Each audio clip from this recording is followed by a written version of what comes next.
Welcome to Tailflix facts channel. இன்னைக்கு நம்ம பார்க்க போற டாபிக் என்னன்னா த கிரேட் ஈமு வார். அதாவது உலக வரலாற்றிலேயே கோழிகளுக்கு எதிராக ஒரு ராணுவம் போர் புரிஞ்ச ஒரு வேடிக்கையான அதே சமயம் வினோதமான ஒரு சம்பவத்தை பத்தி தான் இன்னைக்கு நம்ம பார்க்க போறோம். 1932 ஆஸ்திரேலியாவில ரொம்ப வறட்சி நிலவி இருக்கு. அதனால 20,000க்கும் மேற்பட்ட ஈமு கோழிகள் விவசாய நிலங்களுக்குள்ள புக ஆரம்பிச்சிருக்கு. அங்க இருந்த கோதுமை பயிர்களை சாப்பிட்டதோட மட்டும் இல்லாம வேலிகளையும் உடைச்செறிஞ்சு ரொம்ப சேதத்தை ஏற்படுத்திருக்கு. இதனால அங்க உள்ள மக்கள் கவர்மெண்ட் கிட்ட போய் ஹெல்ப் கேட்டிருக்காங்க.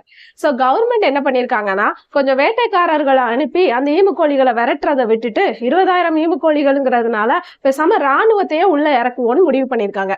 இதுதான் வரலாற்றோட ஃபர்ஸ்ட் ஈமு கோழிக்கு எதிராக ராணுவம் போர் புரிஞ்ச ஒரு சம்பவமா இருக்குது. இந்த போருக்கு ஹெட்டா இருந்தவர் தளபதி மேஜர் GPW மெரிடித். இந்த டீமோட இலக்கு என்னன்னா 20,000 கோழிகளை சுட்டு கொல்லணுங்கிறது. சோ இதுக்காக இவங்க சூஸ் பண்ண அந்த ஆயுதம் என்னன்னா 2 லூயிஸ் ரக மிஷின் துப்பாக்கிகள்.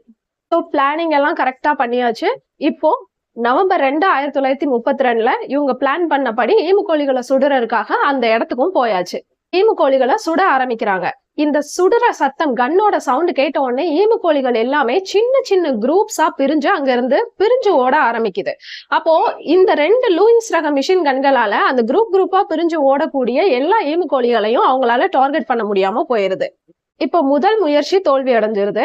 இதனால இரண்டாவது முயற்சி என்ன பண்றாங்கன்னா ஒரு ஏரிக்கரை ஓரமா 1000க்கும் மேற்பட்ட ஈமு கோழிகள் இருந்திருக்குது.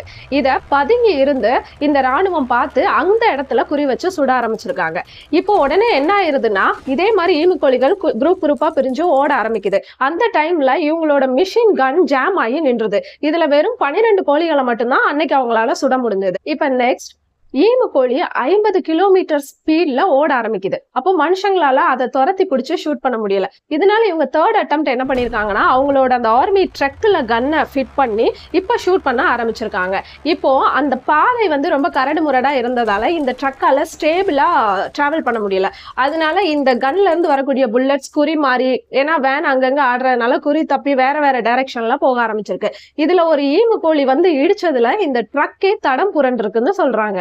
எதிரி நாட்டு ராணுவத்தையே மிரள விட்ட மிஷின் கன்களை கோழியை விரட்ட கொண்டு போயிருக்காங்க. அதுவும் வெறும் 2 மட்டும் 20,000 கோழிகளை விரட்ட கொண்டு போயிருக்காங்க. இதுதான் ஃபர்ஸ்ட் ஃபால்ட் அவங்க பண்ணது. மேஜர் மெரிடித் இந்த இன்சிடென்ட்க்கு அப்புறம் என்ன சொல்லியிருக்காருன்னா இந்த கோழிங்களுக்கு மட்டும் யூனிஃபார்ம் கொடுத்து ஏதாவது ஒரு டீம்ல சேர்த்துக்கிட்டோம்னா அவங்களுக்கு ஆப்போசிட்ல இருக்கிறவங்களெல்லாம் ஈஸியா ஜெயிச்சிடலாம் அப்படின்னு புலம்பியிருக்காரு.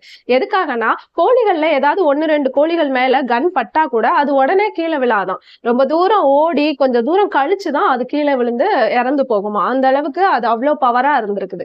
கடைசியா இந்த புல்லட் யூஸ் பண்ண புல்லட்ஸ் அண்ட் கோழிகளோட இறப்பு இதை ரெண்டையும் கணக்கு பண்ணி பார்க்கும்போது 10 புல்லட்க்கு ஒரு கோழி கூட சாகலைங்கிற மாதிரி தான் வந்திருக்குது. சோ இவங்களுக்கு ரொம்ப பெரிய லாஸ் ஆனதால இனிமேல் இதுங்க கூட நம்மளால மல்லுக்கட்ட முடியாதுன்னு ராணுவம் இந்த போரை நிப்பாற்றதா முடிவு பண்ணியிருக்காங்க. கடைசியா 1 மாசமா இந்த ஈமு கோழிகளுக்கும் ராணுவத்துக்கும் நடந்த போர்ல ராணுவ வீரர்கள் எங்களால இது கூட ஃபைட் பண்ண முடியாதுன்னு சொல்லிட்டாங்க. ஏன்னா நிறைய குண்டுகளை செலவு பண்ணியிருக்காங்க. ஆனா இறந்த கோழிகளோட எண்ணிக்கை ரொம்ப கம்மியா இருந்ததால இனிமேல் இந்த போரை நாங்க தொடங்க மாட்டோம்னு சொல்லி அதை ஸ்டாப் பண்ணிட்டாங்க. சோ ஈமு கோழிகள் தான் இந்த போர்ல வின் பண்ணிருக்கவும் செய்யறாங்க.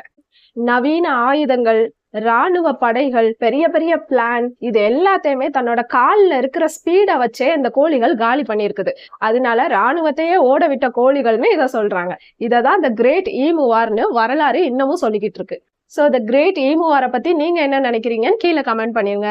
வீடியோ பிடிச்சிருந்தா லைக் பண்ணி ஷேர் பண்ணி சப்ஸ்கிரைப் பண்ணிக்கோங்க. அண்ட் நெக்ஸ்ட் வீடியோல பார்க்கலாம். தேங்க்யூ.